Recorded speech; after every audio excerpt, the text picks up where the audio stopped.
పసిడి ప్రియులకు మరోసారి బంగారం ధరలు గుడ్ న్యూస్ చెప్పాయి. గోల్డ్కి సంబంధించిన అప్డేట్ చూస్తున్నాం. ఇవాళ మరోసారి భారీగా ధరలు దిగొచ్చాయి. 24 క్యారెట్ల 10 గ్రాముల బంగారం 1800 రూపాయలు దిగొచ్చింది. 22 క్యారెట్ల 10 గ్రాముల బంగారం 1650 రూపాయలు తగ్గింది. ఇవాళ హైదరాబాద్ లో 24 క్యారెట్ల తులం బంగారం 96,880 రూపాయలు పలుకుతోంది. 22 క్యారెట్ల తులం బంగారం ధర 88,800 రూపాయలుగా ఉంది. ఈ ఏడాది బంగారం ధరలు భారీగా పెరిగిపోయాయి. గతేడాది నవంబర్లో 24 క్యారెట్ల తులం బంగారం 75,000 ఉండేది. 22 క్యారెట్ల తులం బంగారం 70,000 లోపు ఉండేది. కానీ ఈ నెల 6 నెలల్లో ప్యూర్ గోల్డ్ తులం 25,000 పెరిగింది.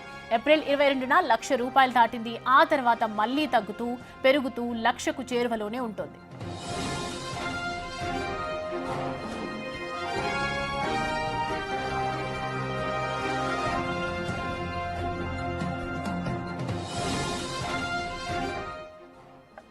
రైట్, దీనికి సంబంధించి గోల్డ్ తగ్గుతూ పెరుగుతూ వస్తుంది, ఏడాదిగా చూస్తూ ఉన్నాము. దీనికి సంబంధించి గోల్డ్ అనలిస్ట్ రాజ్ కుమార్ మనతో లైన్ లో సిద్ధంగా ఉన్నారు మరిన్ని వివరాలు అందించడానికి. రాజ్ కుమార్ గారు నమస్తే అండి. రాజ్ కుమార్ గారు వినిపిస్తోందా? గోల్డ్ రూట్ గురించి చూస్తూ ఉన్నాము. ఈ మధ్య కాలంలో తగ్గుతోంది పెరుగుతోంది, ఎందుకు ఇంత తగ్గింది? సడన్ గా ఈ పతనం కొనసాగుతుందా, మళ్ళీ తారుజువలా దూసుకెళ్తుందా? మీరన్నట్టుగా అంటే బంగారం జనరల్ గా రెండు ఇంటర్నేషనల్ కారణాల మీద ఆధారపడి ఉంటుందండి. ఒకటి మనకున్నటువంటి రూపీ వాల్యూతో పోల్చినప్పుడు మన డాలర్ వర్సెస్ రూపీ వాల్యూకి సంబంధించినటువంటి ఒకటి అంతర్జాతీయంగా గనక ఉద్రిక్తతలు ఏమైనా ఉంటే స్టాక్ మార్కెట్ కు బదులుగా బంగారంలో ఇన్వెస్ట్ చేయడం అనేది పరిపాటుగా సాగుతోంది.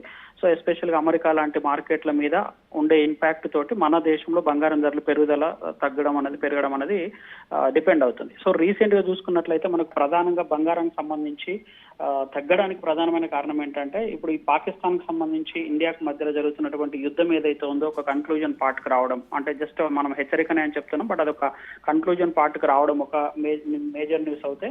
సో ఒక బిగ్ బ్రేకింగ్ న్యూస్ రాబోతోంది మరి కాసేపట్లో. అమెరికా చైనాకు మధ్య గత కొద్ది రోజుల నుంచి ఒక పెద్ద ట్రేడ్ వార్ జరుగుతోంది. అంటే ఇష్టారీతంగా ట్రంప్ వచ్చిన తర్వాత సుంకాలను విపరీతంగా పెంచేయడం జరిగింది. సో అక్కడ ఉన్నటువంటి అమెరికన్ ఫస్ట్ అనేటువంటి నినాదంతో అక్కడ ఎంప్లాయబిలిటీ కల్పించేటువంటి ఉద్దేశంతో భారీ స్థాయిలో అక్కడ వేరే దేశాలపైన పన్నులు విధించడం జరిగింది. ఇప్పుడు వాటికి సంబంధించి అమెరికా చైనాల మధ్య అతిపెద్ద ఆర్థిక వ్యవస్థలు అనేటువంటి ఈ రెండు దేశాల మధ్య ఒక ట్రేడ్ డీల్ జరగబోతోంది. ఆ ట్రేడ్ డీల్ ఆల్మోస్ట్ ఇప్పటికున్నటువంటి ఇన్ఫర్మేషన్ ప్రకారం ఆల్మోస్ట్ అది ఒక పాజిటివ్ వాతావరణంలో ఉంది అనేటువంటి ఒక ఇండికేషన్ తోటి చాలా వరకు ఇన్వెస్టర్లు అంతా కూడా ఇప్పటిదాకా అనిశ్చితితో ఉన్నటువంటి ప్రపంచవ్యాప్తంగా ఉక్రెయిన్ రష్యా ఇట్లాంటి అనిశ్చితితో ఉన్నటువంటి ప్రపంచం అంతా కూడా వాణిజ్యం అంతా కూడా ఇప్పుడు ఈ డీల్ తోటి ఒక పాజిటివిటీలోకి రావడం జరిగింది. సో దీనివల్ల ఏంటంటే ఎక్కువ మంది స్టాక్ మార్కెట్ లో ఇన్వెస్ట్ చేసే వాళ్ళంతా కూడా మొన్నటి వరకు అనిశ్చితితోటి బంగారం సేఫ్ మీట్లని బంగారంలో ఇన్వెస్ట్ చేశారు. ఇప్పుడు అంతా పాజిటివ్ గా రావడంతో బంగారం నుంచి పెట్టుబడులంతా కూడా స్టాక్ మార్కెట్ లో ఇన్వెస్ట్ చేయడం జరుగుతుంది. సో దానివల్లనే ఇవాళ మన స్టాక్ మార్కెట్ చూసుకున్న భారీ స్థాయిలో పుంజుకున్నవి 2,000 పైగా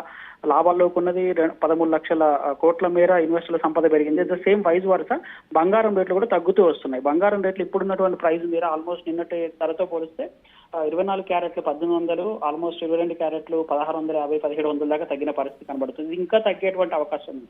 ఇదే కనుక కొనసాగితే ఈ ట్రేడ్ డీల్ కనుక అనౌన్స్ అయితే బంగారం ధరలో ఆల్మోస్ట్ 90,000కు వచ్చేటువంటి 91,000 మధ్యలో వచ్చేటువంటి అవకాశం కనబడుతోంది. సో ఇక వెండి కూడా 1,00,000 మార్కును దాటింది. అది కూడా ఆల్మోస్ట్ 96, 97 మధ్యలో ట్రేడ్ అయ్యేటువంటి అవకాశం మనకు స్పష్టంగా కనబడుతుంది. నిజంగా అంటే ఇది గుడ్ న్యూస్ అని చెప్పుకోవచ్చు. ఎందుకంటే పెళ్లిలకు సంబంధించి కానీ చాలా మంది ఆశతో ఎదురు చూస్తుంటారు. 1,00,000 మార్కును దగ్గరగా చేరిన పరిస్థితి ఉండేది. ఆల్మోస్ట్ 5 నుంచి 6,000 వరకు బంగారంలో డిఫరెన్స్ అనేది మనకి ఇప్పుడు కనబడేటువంటి అవకాశం ఉంది. ప్రధానంగా అమెరికా చైనాకు మధ్య ట్రేడ్ డీలు, పాకిస్తాన్ కి సంబంధించి మనకు మధ్య జరిగినటువంటి వారు తగ్గిపోవడము, తర్వాత ఇంకోవైపు బ్రిటన్ కి సంబంధించి స్వేచ్ఛ వాణిజ్యానికి సంబంధించి కూడా భారత్ ఒక ఒప్పందం కుదుర్చుకుంది. అంటే ఫ్రీ ట్రేడ్ కి సంబంధించి జరుగుతున్నటువంటి ఏ పరిణామమైనా బంగారం ధరల పైన ప్రభావం చూపుతుంది. బంగారం ధరలు మరింతగా తగ్గేటువంటి అవకాశం ఉంది.